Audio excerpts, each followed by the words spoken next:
Evangelio de hoy. Jueves 20 de febrero del 2025. Revelación del Santo Evangelio según San Marcos. Capítulo 8, versículo 27 al 33.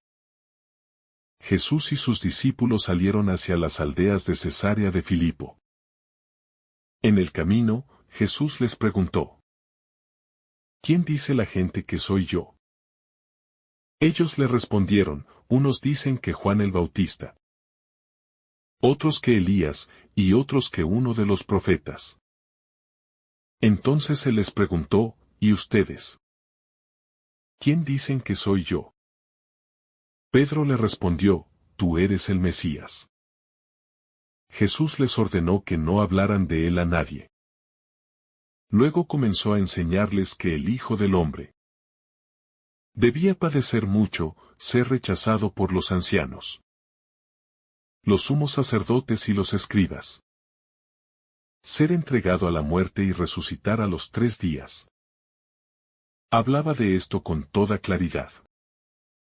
Entonces Pedro lo tomó aparte y comenzó a reprenderlo. Pero Jesús se volvió, miró a sus discípulos y reprendió a Pedro, diciéndole: apártate de mí, Satanás. Porque no piensas según Dios, sino según los hombres. Este pasaje del Evangelio según San Marcos es uno de los momentos más significativos en la vida de Jesús y de sus discípulos. En él encontramos una de las primeras confesiones explícitas sobre la identidad de Cristo, seguida de un fuerte contraste entre la comprensión humana y la voluntad divina. El contexto: ¿dónde ocurre este episodio? Jesús y sus discípulos se dirigen a Cesarea de Filipo, una región situada al norte de Galilea, en la frontera con territorios paganos. Este no es un detalle menor.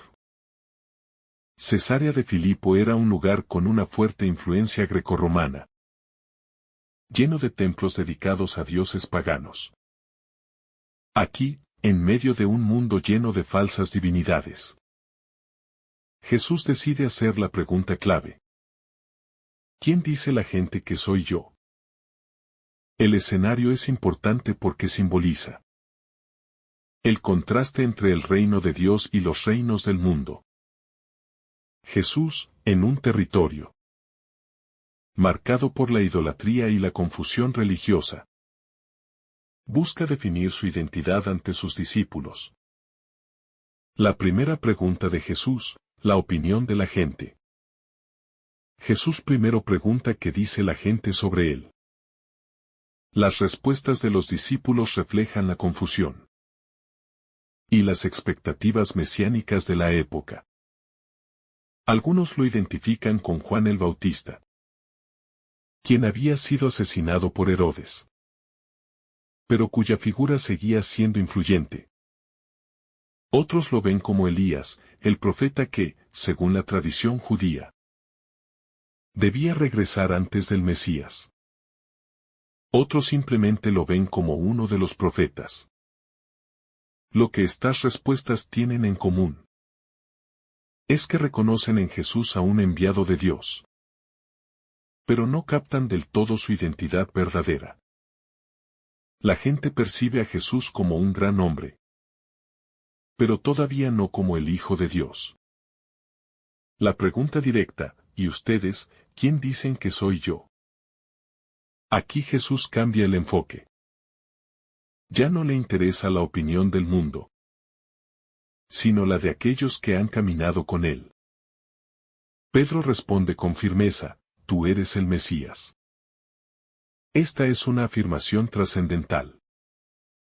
Pedro reconoce que Jesús no es solo un profeta o un maestro, sino el ungido de Dios, aquel que Israel esperaba. Sin embargo, aunque Pedro reconoce que Jesús es el Mesías, su comprensión de lo que eso significa es aún limitada. Para él y para la mayoría de los judíos, el Mesías era esperado como un rey poderoso, que restauraría el reino de Israel y derrotaría a sus enemigos. El anuncio de la pasión, un Mesías que sufre. Jesús les revela lo que realmente significa ser el Mesías. No será un rey que conquiste con la fuerza, sino un siervo que sufrirá. Les dice que deberá padecer, ser rechazado y morir, pero que al tercer día resucitará. Esta enseñanza es completamente opuesta a las expectativas de los discípulos. Jesús no oculta la dureza de su misión. No trata de endulzar la verdad. Habla con claridad sobre su destino. Porque quiere preparar a sus discípulos para la realidad de la cruz. La reacción de Pedro, la tentación de un Mesías sin cruz. Pedro, al escuchar estas palabras, reacciona con escándalo. No puede aceptar que el Mesías tenga que sufrir y morir. Su reacción es comprensible. Él esperaba un triunfo, no un sacrificio. Aquí vemos el contraste entre el pensamiento humano y el plan de Dios. Pedro ama a Jesús, pero su amor está contaminado por una visión mundana del poder y del éxito. Quiere proteger a Jesús del sufrimiento, pero en realidad, sin darse cuenta, está oponiéndose al plan de salvación. Por eso, Jesús lo reprende con palabras duras. Apártate de mí, Satanás. Porque no piensas según Dios, sino según los hombres. Jesús no está llamando literalmente a Pedro Satanás, sino que le está mostrando que, en ese momento, está actuando como un obstáculo para la voluntad de Dios. La tentación de un Mesías sin cruz es la misma tentación que el diablo le ofreció a Jesús en el desierto. Un camino de gloria sin sacrificio. La enseñanza para nosotros hoy. Este pasaje nos invita a reflexionar sobre nuestra propia fe. ¿Quién es Jesús para nosotros? Muchas veces, como Pedro, queremos seguir a un Cristo triunfador. Pero nos cuesta aceptar el Cristo sufriente. Queremos las bendiciones de Dios, pero sin la cruz. Jesús nos muestra que no hay resurrección sin sacrificio. El camino cristiano implica entrega, renuncia y fidelidad, aun en los momentos difíciles. También nos advierte sobre el peligro de pensar según los hombres y no según Dios. En una sociedad que valora el éxito, el poder y la comodidad, el mensaje de la cruz sigue siendo un escándalo. Pero es precisamente en la cruz donde encontramos la verdadera salvación. La importancia de la cruz en la vida cristiana. Pedro no comprendía en ese momento que el sufrimiento de Jesús era necesario para nuestra salvación. Pero después de la resurrección, él mismo asumiría la cruz y daría su vida por Cristo. Esto nos enseña que el verdadero discípulo de Cristo no busca evitar la cruz, sino que la abraza con amor. Ser cristiano no significa vivir sin problemas, sino aprender a ver en el sufrimiento una oportunidad de unión con Cristo. El contraste entre la visión humana y la visión divina. Uno de los puntos centrales de este pasaje es el contraste entre cómo los hombres perciben a Jesús y cómo Dios lo revela. La gente lo compara con figuras importantes del pasado, como Juan el Bautista o Elías, porque no pueden concebir algo más grande. Incluso Pedro, al llamarlo Mesías, lo hace desde una perspectiva equivocada. Él reconoce la identidad de Jesús, pero no entiende su misión. Esta tensión entre la visión humana y la visión de Dios es algo que sigue presente hoy. A menudo queremos que Dios actúe de acuerdo con nuestras expectativas. Le pedimos éxito, bienestar, felicidad inmediata. Pero nos cuesta aceptar cuando su voluntad nos conduce por caminos de sufrimiento o sacrificio. En la historia de la salvación, vemos este contraste en muchos momentos. Por ejemplo, el pueblo de Israel esperaba a un Mesías que restaurara el trono de David. Pero Dios envió a su Hijo a morir en una cruz. De la misma manera, en nuestra vida, esperamos respuestas inmediatas. Pero Dios obra en tiempos y formas que no siempre comprendemos. La pregunta es: ¿estamos dispuestos a confiar en el plan de Dios, incluso cuando no lo entendemos? La tentación de rechazar la cruz. Pedro ama a Jesús y quiere protegerlo. Su reacción es humana. Ve a su maestro como alguien que debe ser glorificado, no humillado. Pero este deseo, aunque parece bueno, es en realidad una tentación. Jesús reconoce en las palabras de Pedro la misma tentación que experimentó en el desierto, cuando Satanás le ofreció un camino de gloria sin sufrimiento. Por eso, su respuesta es tajante: apártate de mí, Satanás. Esta escena nos muestra que hay momentos en los que, sin darnos cuenta, podemos convertirnos en obstáculos para la voluntad de Dios. Pedro pensaba que estaba defendiendo a Jesús, pero en realidad estaba tratando de evitar la cruz, que era el centro de la misión de Cristo. Nosotros también caemos en esta tentación cuando evitamos el sacrificio en nuestra vida cristiana, cuando buscamos una fe cómoda sin compromiso, cuando queremos las bendiciones de Dios sin asumir las exigencias del Evangelio. Jesús nos enseña que el verdadero amor no es evitar el sufrimiento, sino abrazarlo cuando es parte del plan de Dios. Esto no significa buscar el dolor, sino aceptarlo cuando es necesario para cumplir la voluntad divina. El mensaje de la cruz, la victoria a través del sacrificio.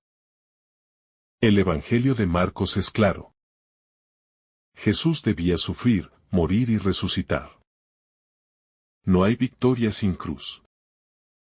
Esto es algo que la mentalidad del mundo no entiende. La lógica humana nos dice que el éxito se mide en poder, riqueza o prestigio. Pero la lógica de Dios nos dice que la verdadera grandeza está en la entrega, el servicio y el amor sacrificial. Este es un mensaje difícil de aceptar. En nuestra sociedad, todo está enfocado en evitar el sufrimiento. Nos dicen que debemos buscar la comodidad, que el éxito está en la acumulación de bienes o en la autosatisfacción. Pero Jesús nos muestra otro camino, el de la cruz. ¿Qué significa esto para nosotros? Significa que seguir a Cristo implica renuncias. No podemos ser discípulos de Jesús y al mismo tiempo vivir solo para nuestros propios intereses. Significa que debemos estar dispuestos a sufrir por amor. La vida cristiana no es solo oración y alabanza. También es sacrificio, perdón y servicio. Significa que debemos confiar en que, aunque la cruz es difícil, al final hay resurrección.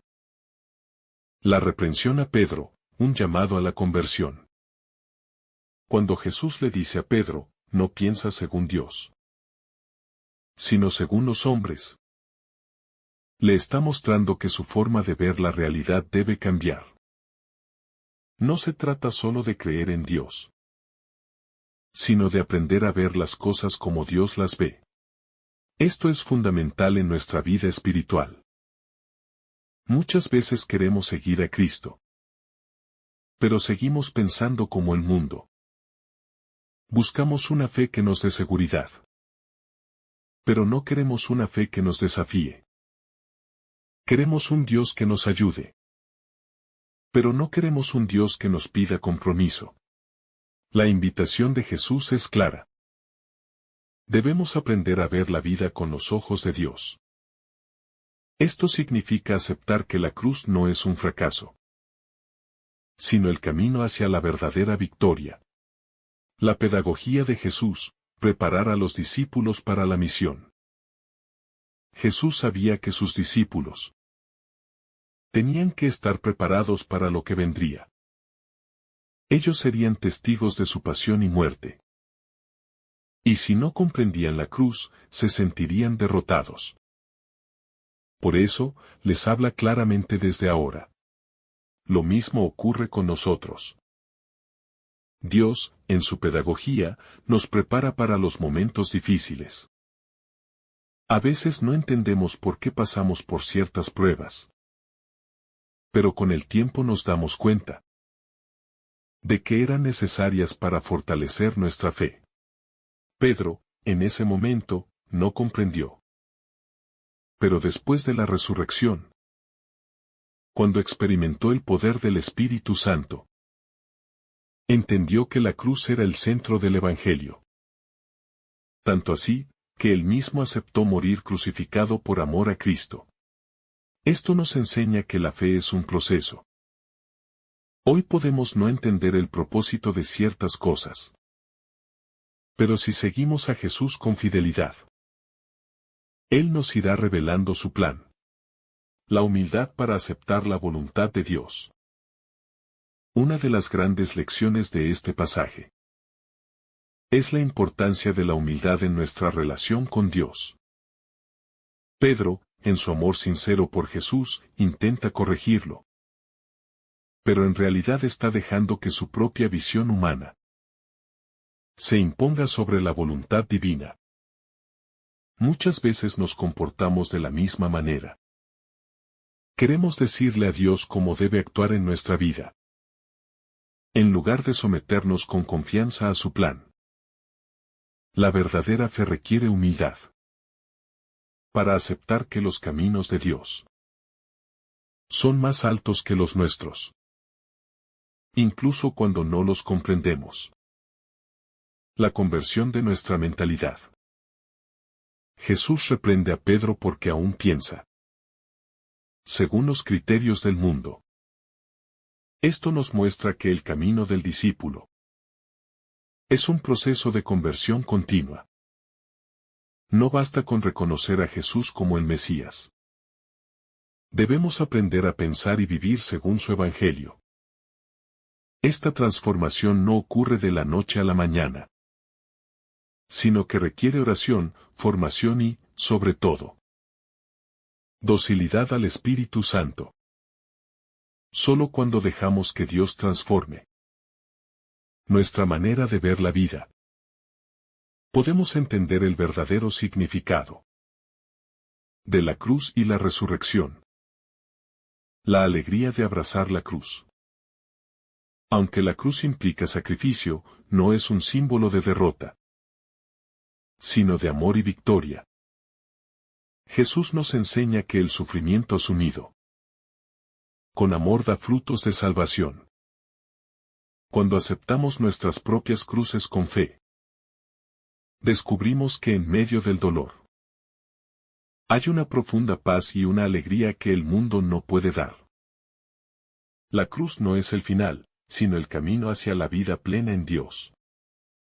Por eso, como discípulos de Cristo, estamos llamados a cargar nuestra cruz con esperanza, sabiendo que la resurrección siempre sigue al sacrificio. La cruz en nuestra vida cotidiana. Aceptar la cruz no significa solo sufrir en silencio. Significa perdonar cuando es difícil, servir sin esperar reconocimiento, renunciar a cosas que nos alejan de Dios, vivir con generosidad y amor, ser testigos de Cristo, incluso cuando eso implique rechazo o incomprensión. El mundo nos dirá que esto no tiene sentido, que debemos pensar en nosotros mismos. Pero Jesús nos muestra que el verdadero sentido de la vida está en el amor que se entrega, incluso hasta la cruz. Conclusión, una fe madura que acepta la cruz. Este pasaje del Evangelio nos invita a crecer en nuestra fe. No basta con decir que creemos en Jesús. Debemos entender qué significa seguirlo. Ser cristiano no es solo aceptar las bendiciones de Dios, sino también abrazar la cruz con amor. Jesús nos enseña que la verdadera victoria no está en evitar el sufrimiento, sino en transformarlo en una ofrenda de amor. Pedro, en su momento, no entendió esto, pero después lo vivió plenamente. Nosotros estamos llamados a hacer lo mismo. Seguir a Cristo no es fácil, pero es el único camino que conduce a la verdadera vida.